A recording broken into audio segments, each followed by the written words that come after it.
Hey everybody, it's Kneecap here, and in this video, I'm just going to have a quick video about my post-dinging 60 experience. I did get it done the first night with very limited issues, so I'm just going to talk about the leveling experience, how launch went, and everything like that. I haven't looked into the forums or posts or anything, so I'm not sure if there was bad experiences on other servers and stuff. I'm sure there were somewhere. So I'm sorry if you did not have a good experience like I did, but I'm just going to share my experience with it and kind of rate or talk about how it went. So my goal was about 6 hours. That's what I was hoping for. I was leveling with my cousin, so just me and one other person, so just two people.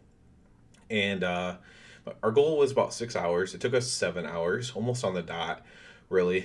I had a disconnection, which didn't cost us much time, and he had a disconnection, which didn't cost too much time either. But I think without the disconnections, um, and then there was a little bit of a bug in Ardenweld, one of the early quests there. You have to click a NPC off of a flying butterfly thing, and people were AoEing constantly, and it was causing it to kind of bug out.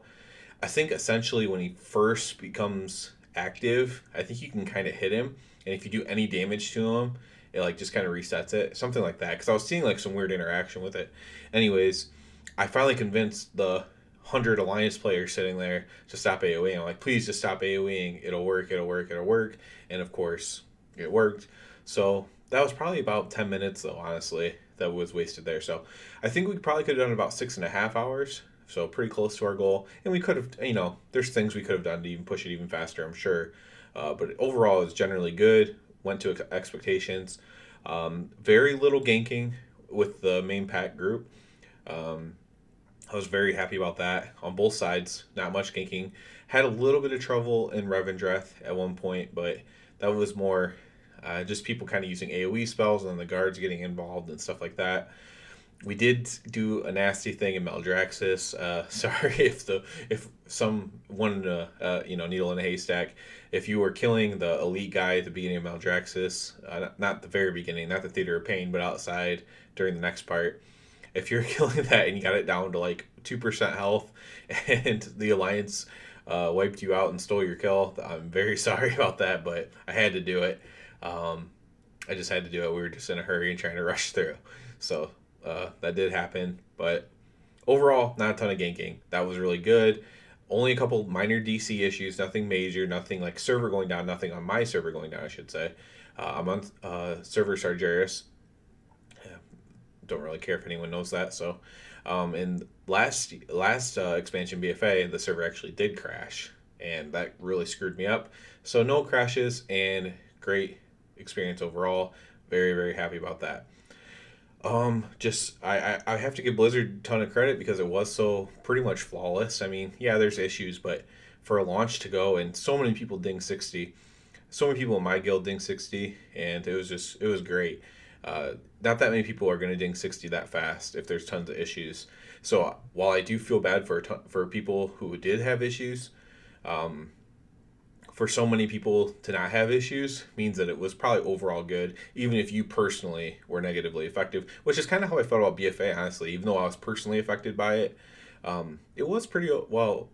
It was pretty good overall, I thought. So very similar here. So maybe they got their stuff together when it comes to launch nights and stuff, because pretty positive experience, I'd say.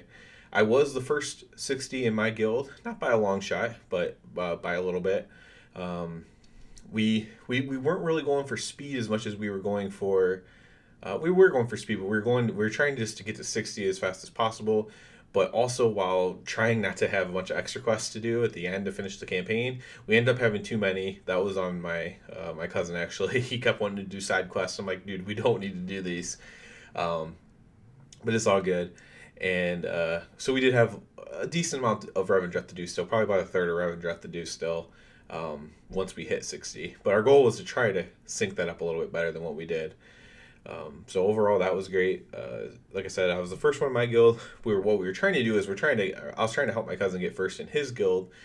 They were given a gold reward in their guild for the person who got first place. So I was trying to help him get there. He was about a half hour or so late, but pretty close.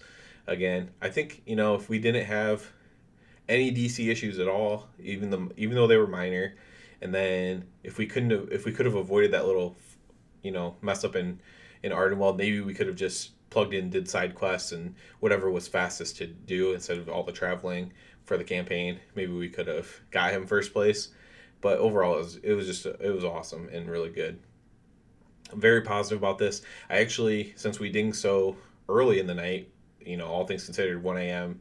Eastern, um, I actually went and did 2 world quests as well at the end.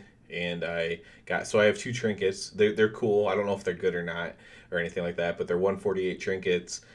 So I just upgraded my 130 trinkets with them. The 130s might be better for all I know, but these are pretty cool. And I just decided that I was going to go for them. There was 2 trinkets on the world quests up, and both of them had cool effects. One of them was holy damage. One of them was like poison damage. The holy damage, of course, fits my rep paladin pretty good. So I just went ahead and went and got those, and that was pretty neat. So I already have 2 new items as well. Nothing else I could really do until the reset, so decided to, get off, make this video quick, and get some sleep. Now I have no rushes for tomorrow whatsoever. Tomorrow I have some outside work to do as well, but I can get on in the evening and just kind of start grinding up some gear, really, renown and all that kind of stuff as well. Post reset is then grindable as well. At least not grindable, but weekly cap grindable. And going to Torghast, get Soul Ash, all the fun stuff, and what maybe you don't think it's fun, but all the needed to do stuff. And I can get started on that tomorrow, and that's what I plan on doing. I'll have all kinds of videos up. I really wanted to video the world quests that I did tonight, but I told myself it's too late. You've been playing for 7 hours straight. Just go to bed, and that's what I'm gonna do. So. Yeah, really great experience. Good job by Blizzard. Congrats to everybody who hit 60. Congrats to everyone who didn't hit 60 but still had a fun time. And my condolences to anybody who did have a server issue. If there were servers that were down, obviously my condolences to you. I don't want to rub it in or anything about how good of a time I had, but just know that my server went down in BFA as well. So I do know exactly how that feels as someone who likes to kind of finish, finish first. Once I realized I could finish first in my guild, even, that led us to pick up the pace a little bit. I think if we actually just leveled with that pace the whole time, that sense of urgency, that maybe we could have got him first in his guild. But it's hard to keep up that urgency for 6+ hours, or even 5+ hours, whatever. I'm sure people did it in like 3 or 4 hours, but it's hard to just keep up that urgency for the entire time. So, like I said, I'll have just tons of videos coming out. A lot of them you probably won't even be interested in, but it'll be like world quest videos, little tricks for Torghast, little tricks for this and that, because I'm gonna be doing so much stuff. And beginning of patches and expansions is when I put out most of my videos, because a lot of my videos are guide centered or advice centered and stuff like that, and not as much opinion based as some other channels might be. So, as always, I do ask you to subscribe to the channel because it helps me out so much. And other than that, everybody, have a good one.